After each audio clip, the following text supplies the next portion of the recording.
والنهاردة وفي حلقتنا الجديدة من سلسلة قصص الأنبياء هنتكلم عن النبي اللي جه بعد سيدنا نوح. يا ترى مين؟ النبي كان سيدنا هود عليه السلام. طب خلينا نرجع كده للحلقة اللي فاتت. وصلنا لحد ما سيدنا نوح وصل بالسفينة والناس كانوا مؤمنين بربنا سبحانه وتعالى. بعد كده سيدنا نوح مات. ايه اللي حصل مع اولاده المؤمنين؟ بعد موت سيدنا نوح عليه السلام كان ولاده الثلاثة سام وحام ويافس. الثلاثة كانوا مؤمنين. سام وحام ويافس خلفوا اولاد كتير وانتشروا في الارض. اولاد سام في الجزيرة العربية، اولاد حام عاشوا في افريقيا، واولاد يافس عاشوا في اسيا واوروبا. اولاد سام عاشوا وانتشروا في الجزيرة العربية وبقوا عايشين في الجزيرة عدد كبير من الناس، قبائل. يعني ايه قبائل؟ يعني عائلات، بس منهم قبيلة مش عادية، قبيلة عاد. قبيلة عاد ما كانوش زي باقي الناس، كان أجسامهم قوية جدا وطوال جدا وضخمين جدا، وأشهر واحد فيهم اسمه عاد. مين عاد ده؟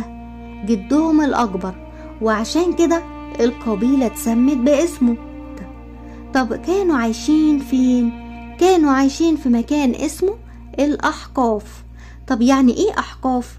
يعني كثبان رملية، يعني عايشين في مكان وسط الصحراء، مكان مليان تلال كتير من الرمال. طب يا ترى المكان ده فين دلوقتي؟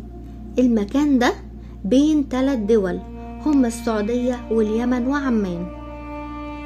وسط الأحقاف عاش قوم عاد وبنوا أعظم مدينة في الأرض. مش بس كده، لا، ده كمان قوم عاد بنوا قصور ضخمة جدا وحصون وقلاع ضخمة وأبنية كتير كانوا عايشين فيها.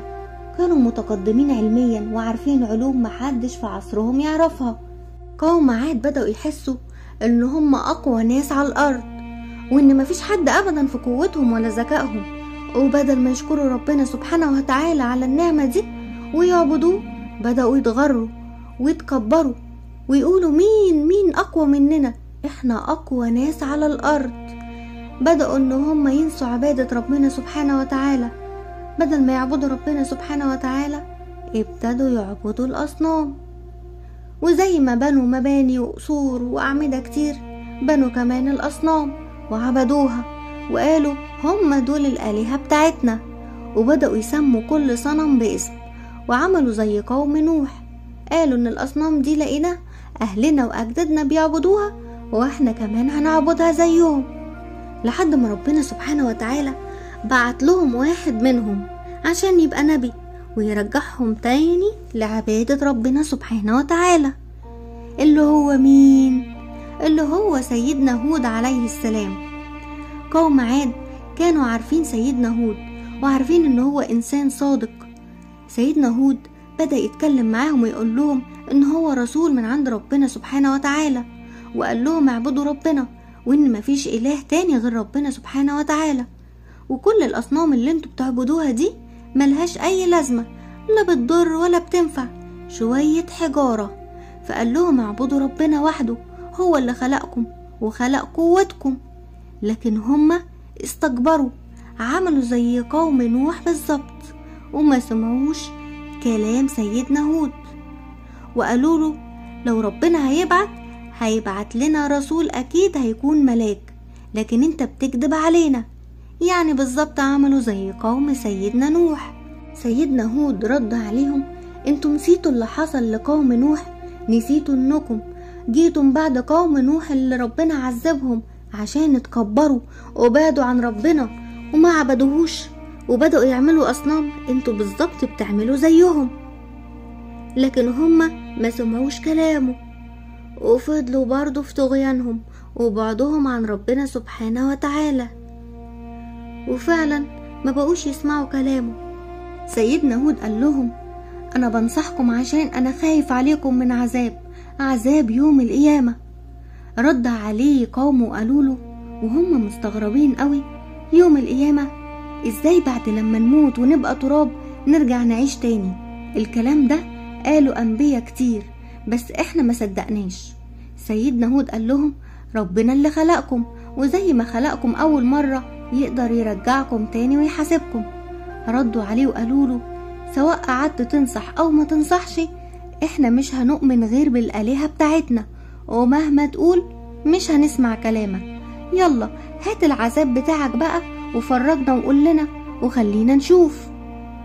سيدنا هود قال لهم خلاص غضب ربنا هيصيبكم، انتم بتتناقشوا معايا في ايه؟ في اصنام. انتم عارفين كويس ان دي اصنام انتوا اللي صنعتوها وسميتوها، مش حد تاني. ازاي تعبدوها؟ وانا كمان منتظر معاكم غضب ربنا سبحانه وتعالى عليكم.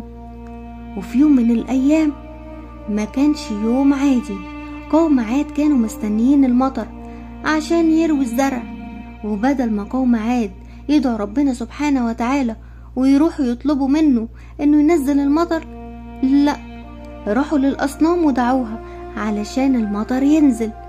فلقوا سحابة سودة جاية من بعيد، فقالوا ده أكيد دي غيمة جاية عشان تمطر على الأرض. يا سلام، ده الخير جاي زي ما طلبنا من الآلهة بتاعتنا. بس السحابة ما كانتش سحابة خير ومطر، لا، دي سحابة مليانة عذاب ربنا سبحانه وتعالى، العذاب اللي اتريقوا عليه واستعجلوا هود عشان يجيلهم. أول لما وصلت عندهم طلعت سحابة مرعبة، سحابة رياح وعواصف مليانة أطنان من الرمال، وبتعمل أصوات مرعبة، سرعتها شديدة جدا وبرد جدا، بتكسر أي حاجة قدامها. الرياح دي فضلت قد إيه؟ الرياح فضلت 8 أيام ب7 ليالي. رياح مرعبة مش بتقف، غطت المدينة بالتراب والرمال. كل المدينة اللي كانوا مغرورين قوي بيها اختفت وبقت تحت التراب في أعماق الأرض. أما بقى المؤمنين اللي سمعوا كلام سيدنا هود عليه السلام واتبعوا أوامر ربنا وأمنوا بيه، دول ربنا حماهم وخلاهم في أمان وحوطهم برحمته وأنقذهم مع سيدنا هود بدون ما يمسهم أي عذاب. سافروا ناحية الجنوب وعاشوا في اليمن مع سيدنا هود لحد ما سيدنا هود كبر ومات في اليمن في مدينة اسمها حضرموت، وقبره موجود هناك لغاية دلوقتي. وبكده تكون انتهت قصتنا النهاردة من سلسلة قصص الأنبياء، قصة سيدنا هود عليه السلام.